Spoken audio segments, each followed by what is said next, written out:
Zdravo! Ja sam učiteljica Svetlana, a danas ću vam ukazati na jedan problem sa kojim se često susrećemo kada deca krenu u školu, a to je loše razvijena gruba i fina motorika. Grube motoričke veštine podrazumevaju način na koji dete upotrebljava svoje telo, odnosno sve one kretnje i pokrete koje ono pravi i koji nama na prvi pogled izgledaju potpuno normalno ili na neki način odstupaju od uobičajenog. A fine motoričke veštine podrazumevaju sitne, precizne pokrete rukom koji su usklađeni sa pokretima oka, odnosno relacija između oka i ruke. Da dete ima problem sa grubom motoričkom veštinom možemo shvatiti na osnovu nekoliko pokazatelja.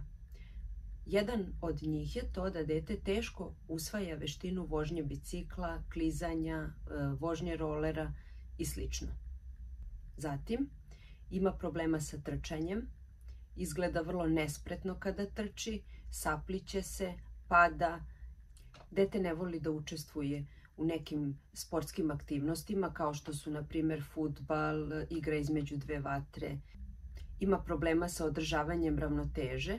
To naročito dolazi do izražaja na časovima fizičkog vaspitanja kada je potrebno da hoda po gredi ili da hoda po liniji na parketu. Deca sa loše razvijenom grubom motorikom na prvi pogled izgledaju vrlo trapavo, sapliću se, padaju, imaju poteškoća kada hodaju za stepenice. Sve češće se susrećemo sa situacijom da dete kada krene u prvi razred i kada je potrebno da se penje uza stepenice, ono ne ide normalno tako što savladava jedan po jedan stepenik, nego se okrene bočno i onda se rukama pridržava za gelender. Zamislite koji to problem može biti ukoliko deca ulaze ili izlaze iz škole u velikoj grupi kada stotine đaka nakon što zvoni za kraj časa ili pred početak nastave krenu da se penju uz stepenice. Meni se događalo na časovima fizičkog vaspitanja kada radimo vežbe oblikovanja da pokažem određenu vežbu i onda posmatrajući decu uvek recimo u grupi od njih 20 bude dvoje, troje koji misle da rade tu vežbu koju sam ja pokazala, to izgleda nešto potpuno drugačije. Onda, ukoliko u sali za fizičko ili već negde postoji ogledalo gde oni mogu sebe da vide, ja ih stavim ispred ogledala i tražim od njih da ponove to isto i tek onda se uvere da to uopšte nema veze sa onim što je zahtevano od njih da urade. Kada su u pitanju fine motoričke veštine, govorimo o preciznim pokretima ruke. Ako je fina motorika loše razvijena, to dete najčešće ima problem sa rukopisom. Oni na jedan vrlo čudan i nespretan način drže olovku, zatim veoma stiskaju olovkom kada pišu, pogotovo kada je potrebno da nešto obrišu, ako ne urade dobro, onda se dogodi da bukvalno pocepaju listu svesci.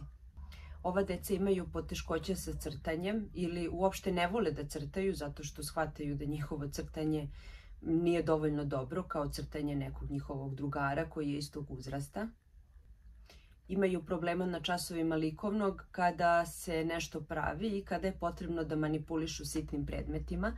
Na primjer, sitnim komadićima kolaž papira kada treba da naprave neku sliku, oni izbegavaju to da rade, jednostavno im to ne ide od ruke. Kada je potrebno da sipaju vodu u čašu, veoma često prosipaju. To možemo zapaziti kod kuće, ne mora učitelj na to da nam ukaže u školi. Kada jedu i piju, prosipaju oko sebe hranu i piće. Ne umeju da zakopčaju dugmiće, da vežu petle, da zakopčaju kaiš. Zamislite kako izgleda kada sa časa fizičkog krenete sa 25 đaka i imate jedno ili dvoje koji uopšte ne umeju da se obuku. Ova deca često na podjednako uspešan ili neuspešan način koriste i levu i desnu ruku prilikom pisanja ili obavljanja nekih veština, a očekujemo da na nekom već mlađem uzrastu jedna ruka, odnosno jedna strana tela postane dominantna, da li je to leva ili desna. Iskoristit ću ovu priliku da podsjetim sve one roditelje koji iz nekih svojih ubeđenja ili razloga teraju decu, ukoliko su levoruka, da stvari obavljaju, odnosno aktivnosti da obavljaju desnom rukom. To je veoma pogrešno, zato što je njihov mozak već predodređen da će oni koristiti levu ili desnu ruku prilikom pisanja. Ukoliko roditelji insistiraju da levoruko dete promeni svoje navike i da počne da piše desnom rukom, mogu napraviti veoma loše poteze. Ta deca često imaju kasnije poteškoća sa učenjem iz prostog razloga što u samom startu nisu uspela da savladaju pisanje onako kako treba. Da dete ima problem sa finom motorikom, pre svega ukazuje to da je njegovo pisanje traljavo, loše, sporo, naporno. To najbolje znaju roditelji koji sate i sate provedu radeći domaći zadatak. Veliki sam protivnik upotrebe mobilnog telefona kada su deca u pitanju iz više razloga. Međutim, najbolje je da saslušate na recimo internetu, na YouTubeu već nekog stručnjaka koji će to mnogo bolje objasniti od mene, ali ja kao učitelj mogu da kažem da ove nove generacije imaju sve lošije razvijenu motoriku, posebno finu motoriku. Ukoliko ste se pronašli u nekim od ovih pokazatelja, savjetujem vam da ne očajavate, već da svom detetu date priliku da svoje motoričke veštine popravi, a najbolje ćete to uraditi tako što ćete ga pustiti da se igra. Pustit ćete ga da provodi vreme na polju, na otvorenom, u različitim fizičkim aktivnostima gdje će ono morati da uskladi pokrete svojih ruku i nogu, gdje će morati da uskladi pokrete svoga oka i svojih ruku i gdje će ono na jedan prirodan način koji je svojstven deci, a to je kroz igru poboljšati svoje veštine. Ukoliko ni to ne pomogne, uvek možete da se obratite nekom stručnjaku kao što su pedagog, psiholog, pedijatar.